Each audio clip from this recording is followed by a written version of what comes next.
Welcome to the deep dive.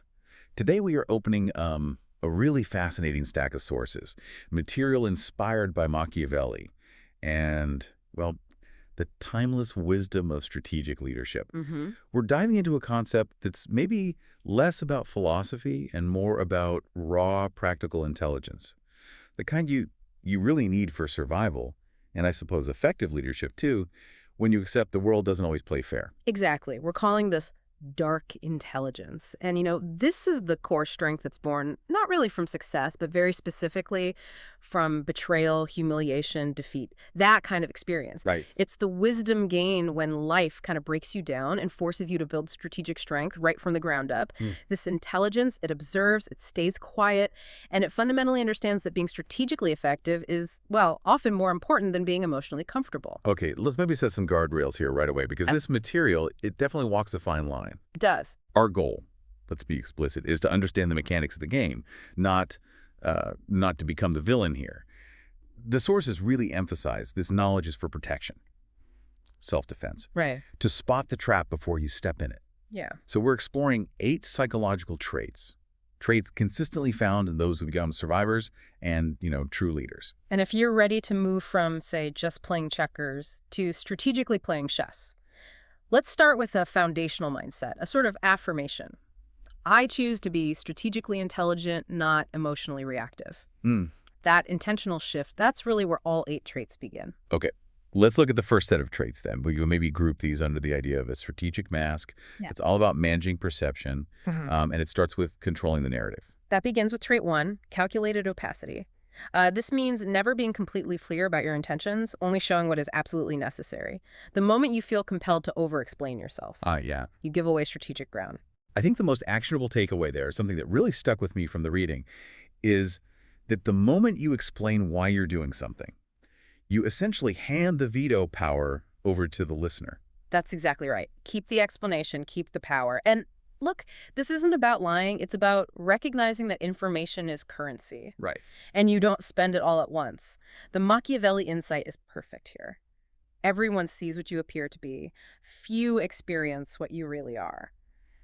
When you maintain that slight air of mystery, well, people don't try to define you so quickly. They become curious. And curiosity leads to interest, respect, influence eventually. Exactly. Influence. A great example, like you see sometimes, is people oversharing on a first date or maybe in a new business relationship. Hopefully. They just burn through all their strategic currency in, 30 minutes? Yeah, nothing left for later. Precisely. Yeah. And following that control over your narrative, the next trait is adaptive persona. This is the intentional ability to adjust your communication style, your presentation, based on who you're talking to. Okay, but this one sounds inherently manipulative, doesn't it? Which I know is a core resistance point for a lot of people. If you're constantly adjusting who you appear to be, how do you know who you really are? That is the critical challenge these sources address, absolutely. The distinction they make, and it's crucial, is that this is about being effective, not about being fake. Oh. Think of water. Right. Right. It adjusts its shape to any vessel it fills, but it fundamentally remains water. A strategically intelligent person understands, okay, analytical people, they need facts. Emotional people, they need connection. Big picture thinkers need the vision. So you adapt the presentation. You adapt the presentation to ensure the message actually lands. But your core values, your principles, they remain untouched underneath that mask. That's the key. So adaptive persona is more like the delivery mechanism. And the next level of this communication intelligence is psychological echo. This is moving beyond just tailoring the data to actually mirroring a person's deeper needs and fears. Yeah, most people listen only to respond, right? They're just waiting for their turn to speak. Psychological echo requires listening to understand the silent questions, the ones everyone's asking themselves in any interaction. Do you see me? Do you understand me? Do you value me? So if someone says, I am absolutely drained by this company, instead of jumping in with advice or just agreeing, Right. you reflect the underlying positive need they're actually seeking. You might say something like, it sounds like you're truly ready for a role where you feel, strategically valued for your contributions. Exactly. You're reflecting back their positive potential, not just echoing their frustration. This builds immediate and often profound trust. That person feels seen, understood, on a level that builds influence far faster than any logical argument ever could. Okay, so we've covered the strategic mask, the outward-facing part, Yeah. but what about the engine underneath all that? We need the mental state, the thing that grants power regardless of what's happening externally. This is the section on inner strength, starting with the principle of detachment. Detachment. This means refusing to be a slave to any particular relationship or emotion or opinion. The rule is pretty simple. What you are not afraid to lose cannot control you. That immediately makes me think of that Machiavelli quote, the one that's so often taken out of context. Mm-hmm. If we must choose between them, it is far safer to be feared than loved. The sources link this to detachment, that fear of loss is the controlling factor. But isn't that a kind of cold way to live? Isn't emotional investment necessary for high achievement, for connection? Well, we have to detach the concept of detachment from uncaring. That's not what this means. This is tactical detachment. Most people are governed by the fear of loss of approval, loss of a relationship, loss of a job. That fear provides leverage to anyone who wants to manipulate them. Right. True detachment is freedom from that fear. When you are genuinely, authentically ready to walk away from a negotiation or a situation, you gain instant clarity and leverage. It allows you to make strategic decisions, not, desperate ones. You're protecting your decision-making faculty from being clouded by neediness or fear. Okay, that leads us right into the next one. Silent leverage. This idea that real power whispers. You create influence without ever demanding respect or applying direct pressure. Exactly. You're positioning yourself so that others willingly give you power. This isn't about being passive, just waiting around. This is strategic, quiet action. How does that look in practice? Well, instead of constantly demanding recognition or asking for a promotion, you make yourself indispensable. You do this by consistently and quietly solving the problems others can't or won't touch. You plant seeds, you don't demand the flowers right away. And in communication, silent leverage can be incredibly powerful too, can it? Mhm. Just being comfortable with silence, for instance, that controls the rhythm of a conversation. Absolutely. And in a negotiation, knowing you have alternatives and being genuinely willing to walk away, that's leverage enough.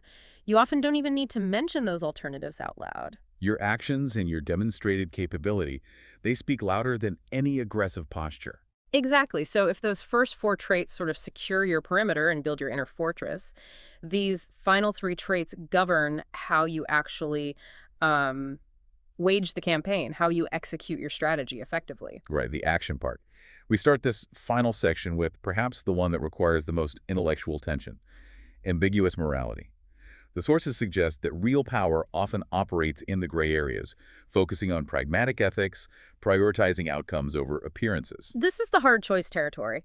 The manager who wants to appear nice might keep a poorly performing team member on board. Yeah, we've all seen that. Right, but that eventually hurts the entire team, the company, and honestly, even the individual who wasn't allowed to move on and find a better fit. The strategically intelligent person focuses on the macro outcome. What decision protects the many, even if it feels perhaps cruel to the one in the moment? But isn't ambiguous morality just a sophisticated way of rationalizing ruthlessness? I mean, where is the practical line if outcomes trump appearance? How do you avoid just becoming self-serving? The line must be defined internally, and it must be non-negotiable. These sources aren't giving a license for bad behavior. Okay. This trait is about pragmatism within your core ethical boundaries, not justifying selfish actions. It forces you to look really hard at whether your actions are truly focused on the best overall result, or if you're just seeking validation, maybe avoiding a difficult conversation. If you want to achieve results in the real world, sometimes you have to make decisions that at first glance might not look nice, but they lead to the necessary long-term stability or effectiveness. Okay, that's a crucial distinction. Mm-hmm. Moving on to managing what you share, especially now in this age of constant connection, we have controlled exposure. This is the highly intentional strategic sharing of personal information. In a world that seems addicted to oversharing, strategic sharing becomes almost like a superpower. It's potent. The less people know for certain, the more they have to assume. Right. And often those assumptions are based on their own biases, their own projections, which can lead them to make strategic mistakes that, frankly, might benefit you. This applies heavily to your digital footprint, obviously. That's the easy one to see. But also in professional settings, right? Right. You want to share enough to build genuine trust. Absolutely. Connection is important. But not so much that you reveal all your cards, all your capabilities or weaknesses all at once. Information revealed can never be unrevealed. Never. So you manage the disclosure level precisely. You match it to the level of trust that's actually been established in that relationship. Not assumed, but established. Got it. And finally, the ultimate execution trait, outcome obsession.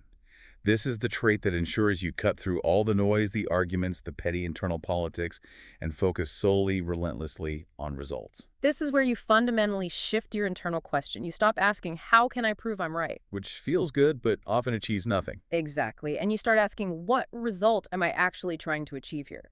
Wasting time winning an argument that doesn't move the needle, doesn't change the outcome, that's the definition of amateur status in this framework. It's about relentless effectiveness, then. It is. The focus must be on achieving the difficult, important work, not getting bogged down in the easy, unimportant work of managing status or seeking validation. The historical context here is pretty stark, like that other Machiavelli line. The promise given was a necessity of the past. The word broken is a necessity of the present.